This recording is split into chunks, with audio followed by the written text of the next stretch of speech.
লোহিত সাগরে অবস্থিত মার্কিন বিমান বাহিনীর অনাথরি ইউএসএস হ্যারি অ্যাস্ট্রোমেন্ট ও ইউএসএস কাল উইনচন থেকে প্রায় প্রতিদিনই হুথিকে লক্ষ্য করে ইয়েমেনে বিমান হামলা চালাচ্ছে যুক্তরাষ্ট্র।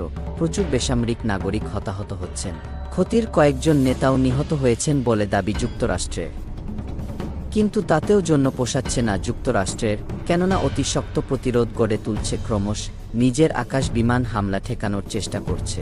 একই সঙ্গে লোহিত সাগরে অবস্থান করা মার্কিন দুই রন্তরীর দিকে প্রায় প্রতিদিনই ড্রোন এবং ক্রুজ ও ব্যালিস্টিক ক্ষেপণাস্ত্র হামলা চালাচ্ছে।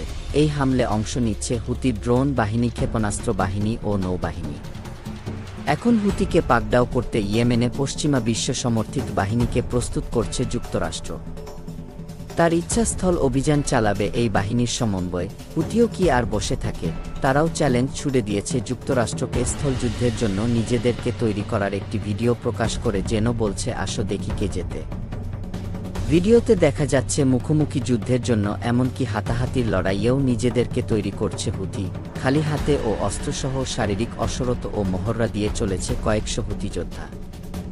বিভিন্ন গণমাধ্যম বলছে ইয়েমেনের পশ্চিম ঘেঁষা বাহিনীকে যুক্তরাষ্ট্র গোয়েন্দা তথ্য প্রযোজনে অস্ত্র ও সরঞ্জাম দিয়ে সহায়তার পাশাপাশি নিজেদের বিশেষ বাহিনী নামাবে ইয়েমেনের মাটিতে।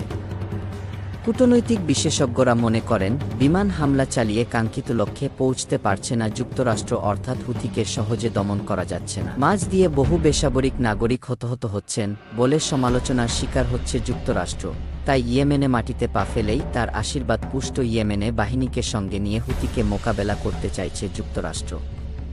তাই হুথিও তেমনিভাবে প্রতিরোধ ও পাল্টা আক্রমণের প্রস্তুতি নিচ্ছে।